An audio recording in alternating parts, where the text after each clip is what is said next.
بسم اللہ الرحمن الرحیم۔ حضرت عمیر بن سعد انصاری رضی اللہ تعالیٰ عنہ نے یتیمی اور فکر و فاقہ کا جام اس وقت پیا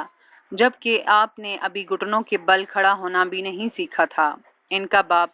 دنیا میں اس حالت سے چلا گیا کہ اس نے اپنے پیچھے کوئی مال و متاع نہ چھوڑا جو اولاد کے کام آ سکے، لیکن ان کی والدہ نے کچھ عرصے کے بعد قبیلہ اوس کے ایک مالدار شخص جلاس بن سوید سے نکاح کر لیا۔ اس نے عمیر بن سعد کو اپنی کفالت میں لے لیا۔ جلاس بن سوید کے حسن سلوک، ہمدردی اور فیاضی نے عمیر کو یہ بلا ہی دیا کہ اس کے سر سے باپ کا سایہ اٹھ گیا تھا۔ جناب عمیر رضی اللہ تعالیٰ عنہ جلاس بن سوید کے ساتھ اس طرح پیش آتے جیسے کوئی فرما بردار بیٹا اپنے باپ کے ساتھ پیش آتا ہے۔ حضرت عمیر بن سعد رضی اللہ تعالیٰ عنہ ابھی 10 سال کے نہ ہوئے تھے، انہوں نے اسلام قبول کر لیا اور جلد ہی ان کے پاکیزہ، رقیق اور صاف شفاف دل میں ایمان راسخ ہو گیا۔ اسلام ان کی دل کی زرخیز زمین میں پانی کی طرح سرایت کر گیا۔ نوجوان صحابی عمیر بن سعد رضی اللہ تعالیٰ عنہ کی زندگی نہایت خوشگوار انداز میں گزر رہی تھی کہ اچانک شباب ہی میں ایک ایسے سخت ترین تجربے اور کڑے امتحان سے گزرنا پڑا کہ کم ہی کسی نوجوان کو اس قسم کے حالات سے دوچار ہونا پڑا ہوگا۔ ہوا یہ کہ 9 ہجری کو رسول اللہ صلی اللہ علیہ وسلم نے مقام تبوک پر رومیوں سے جنگ کرنے کا عزم کیا اور مسلمانوں کو جنگی تیاری کا حکم دے دیا۔ لشکر اسلام کی روانگی سے چند روز پہلے عمیر بن سعد رضی اللہ تعالیٰ عنہ مسجد نبوی میں نماز ادا کرنے کے بعد گھر واپس آئے تو مسلمانوں کا جوش و جذبہ دیکھ کر بہت خوش ہوئے۔ آپ نے دیکھا کہ مسلمان شوق سے جہاد کی تیاری میں مصروف ہیں۔ مہاجرین و انصار کی معزز خواتین نے رسول اللہ صلی اللہ علیہ وسلم کی خدمت میں اپنے قیمتی زیورات پیش کر دیے تاکہ آپ ان کی قیمت لشکر اسلام کی تیاری میں صرف کر لیں۔ حضرت عثمان بن عفان رضی اللہ تعالیٰ عنہ کو دیکھا کہ وہ رسول اللہ صلی اللہ علیہ وسلم کی خدمت میں 1000 دینار پیش کر رہے ہیں۔ دوسری طرف دیکھا کہ حضرت عبد الرحمن بن عوف رضی اللہ تعالیٰ عنہ اپنے کندھوں پر اشرفیوں کا تھیلا اٹھائے تیزی سے چلے آ رہے ہیں اور یہ ساری رقم چشم زدن میں رسول اللہ صلی اللہ علیہ وسلم کے قدموں میں ڈھیر کر دی۔ حضرت عمیر بن سعد رضی اللہ تعالیٰ عنہ کی آنکھوں کے سامنے جوش، ولولہ اور جذبہ جہاد کے مناظر بار بار آتے تو آپ کی دلی خوشیوں کی کوئی انتہا نہ رہتی، لیکن وہ اس بات پر بڑا تعجب کرتے تھے کہ جلاس بن سوید چپکے سے گھر بیٹھا ہوا ہے، جہاد کے لیے کوئی تیاری نہیں کرتا اور نہ ہی باوجود تونگری و خوشحالی کے راہ خدا میں اپنا مال خرچ کرتا ہے۔ حضرت عمیر بن سعد نے ارادہ کیا کہ جلاس بن سوید کی ہمت بڑھائے اور اس کے دل میں حمیت، احساس اور جذبہ جہاد پیدا کریں، لیکن جلاس پر ان کی گفتگو کا کوئی اثر ہی نہیں ہوتا رہا، بلکہ اس نے ساری روداد سننے کے بعد ایک ایسی جلی کٹی بات کہی کہ جسے سن کر نوجوان صحابی عمیر بن سعد رضی اللہ تعالیٰ عنہ حیران و ششدر رہ گئے۔ جلاس نے کہا کہ اگر محمد صلی اللہ علیہ وسلم دعوی نبوت میں سچے ہیں تو پھر ہم تو گدھوں سے بھی زیادہ بدتر ہیں، نعوذ باللہ من ذالک۔ حضرت عمیر جلاس بن سوید کے منہ سے یہ بات سن کر حیران و ششدر رہ گئے۔ ان کے وہم و گمان میں بھی نہیں تھا کہ جلاس جیسے ذہین و فطین دانشمند شخص کے منہ سے اس قسم کی بری بات بھی نکل سکتی ہے جو کہنے والے کو فوری طور پر دائرہ اسلام سے خارج کر دے اور کفر کی حدود میں بلا روک ٹوک داخل کر دے۔ یہ بات سنتے ہی عمیر بن سعد رضی اللہ تعالیٰ عنہ اس سوچ میں پڑ گئے کہ اب مجھے کیا کرنا چاہیے۔ وہ سوچ بچار کے بعد بالآخر اس نتیجے پر پہنچے کہ اگر جلاس کی اس بات سے پہلو تہی اختیار کی گئی اور اس پر پردہ ڈالا گیا تو یہ صریحاً اللہ تعالیٰ اور رسول اللہ صلی اللہ علیہ وسلم کے ساتھ خیانت ہوگی اور اسلام کو ناقابل تلافی نقصان پہنچے گا۔ اس طرز عمل سے ان منافقوں کو تقویت ملے گی جو در پردہ اسلام کو مٹانے کے لیے آپس میں مشورے کرتے رہتے ہیں، اور اگر اس راز کو افشاں کر دیا جائے تو پھر اس شخص پہ گراں گزرے گا جسے میں والد کا درجہ دیتا ہوں،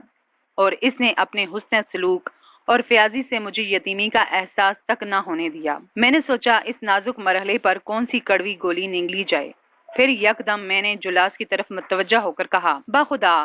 روئے زمین پر رسول اللہ صلی اللہ علیہ وسلم کے بعد آپ مجھے تمام لوگوں سے زیادہ عزیز تھے، لیکن آج آپ نے ایک ایسی بات کہہ دی ہے کہ اگر لوگوں کے سامنے اس کا تذکرہ کرتا ہوں تو آپ رسوا ہو جائیں گے، اگر خاموش رہتا ہوں تو امانت میں خیانت کا مرتکب ہوں، اس طرح میں اپنے آپ کو تباہ و برباد کر بیٹھوں گا۔ میں یہ بات رسول اللہ صلی اللہ علیہ وسلم کو بتانے جا رہا ہوں، اب آپ اپنا انجام سوچ لیں۔ یہ کہہ کر حضرت عمیر بن سعد رضی اللہ تعالیٰ عنہ مسجد نبوی کی طرف چل دیے اور جو کچھ جلاس بن سوید کی زبانی سنا تھا منوان رسول اللہ صلی اللہ علیہ وسلم کو بتا دیا۔ یہ بات سن کر رسول اللہ صلی اللہ علیہ وسلم نے حضرت عمیر کو اپنے پاس بٹھا لیا اور جلاس کو بلانے کے لیے ایک صحابی کو بھیجا۔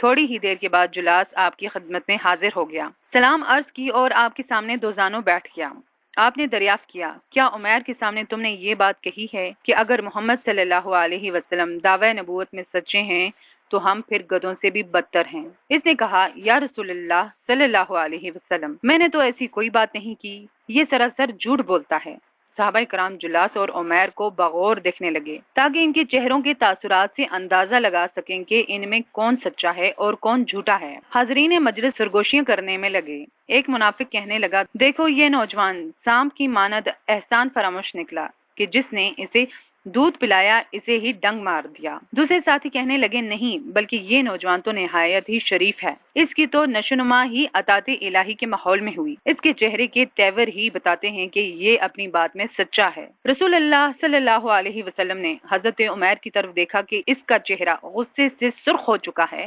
اور آنکھوں سے ٹپ ٹپ آنسو جاری ہیں، اور بے خودی کے عالم میں بارگاہ الہی میں یہ دعا کرتا ہے، الہی میری بات اپنے نبی پر واضح فرما، الہی میری بات اپنے نبی پر واضح فرما۔ یہ منظر دیکھ کر جلاس غصے سے آگ بگولا ہو کر کہنے لگا، حضور میں بالکل سچا ہوں، میں حلف دینے کے لیے تیار ہوں، میں اللہ تعالیٰ کی قسم کھا کر یہ کہتا ہوں کہ عمیر نے میرے متعلق جو کچھ آپ کو کہا ہے وہ بالکل جھوٹ ہے، بخدا میں نے کوئی ایسی غصہ بات نہیں کی۔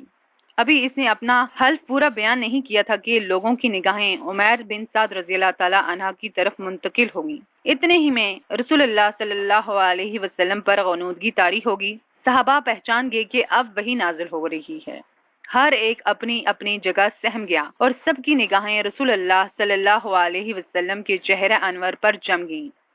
یہ منظر دیکھ کر جلاس پر خوف و ہراس طاری ہو گیا اور عمیر رضی اللہ تعالیٰ عنہ کے چہرے پر خوشی کے آثار نمایاں ہونے لگے۔ تمام حاضرین کی کیفیت بھی یہی تھی، یہاں تک کہ رسول اللہ صلی اللہ علیہ وسلم سے وحی کا اثر زائل ہو گیا اور آپ نے یہ آیت کریمہ تلاوت کی جس کا ترجمہ یہ ہے، یہ لوگ اللہ کی قسم کھا کھا کر کہتے ہیں کہ ہم نے وہ بات نہیں کی، حالانکہ انہوں نے ضرور وہ کافرانہ بات کہی ہے۔ وہ اسلام لانے کے بعد کفر کے مرتکب ہوئے اور انہوں نے وہ کچھ کرنے کا ارادہ کیا جسے کر نہ سکے۔ یہ ان کا سارا غصہ اسی بات پر ہے کہ اللہ اور اس کے رسول نے اپنے فضل سے ان کو غنی کر دیا ہے۔ اب یہ اپنی اس روش سے باز آئیں تو انہی کے لیے بہتر ہے، اور یہ باز نہ آئے تو اللہ ان کو دردناک سزا دے گا، دنیا میں بھی اور آخرت میں بھی، اور زمین میں کوئی نہیں جو ان کا حمایتی اور مددگار ہو۔ جلاس یہ آیت سن کر کانپ اٹھا، گھبراہٹ سے اس کی زبان گھنگ ہوگی۔ رسول اللہ صلی اللہ علیہ وسلم کی طرف دیکھا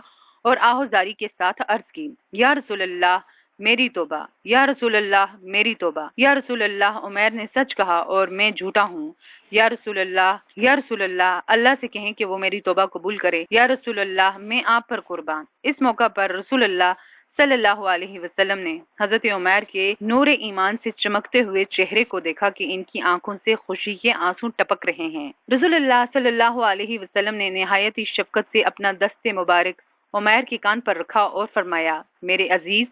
آپ کے اس کان نے بالکل صحیح سنا اور اللہ سبحانہ و تعالیٰ نے اس کی تصدیق کر دی۔ اس حادثے کے بعد جلاس بن سوید صدقے دل سے توبہ کر کے دائرہ اسلام میں دوبارہ داخل ہو گیا اور پھر پوری زندگی صحیح اسلامی کردار پیش کیا۔ اس واقعے کے بعد جب بھی جلاس بن سوید کے سامنے عمیر بن سعد رضی اللہ تعالیٰ عنہ کا نام لیا جاتا ہے تو فوری یہ کہتے ہیں، اللہ تعالیٰ اسے جزائے خیر عطا فرمائے، اس نے مجھے کفر سے بچا لیا اور جہنم سے میری گردن آزاد کر دی۔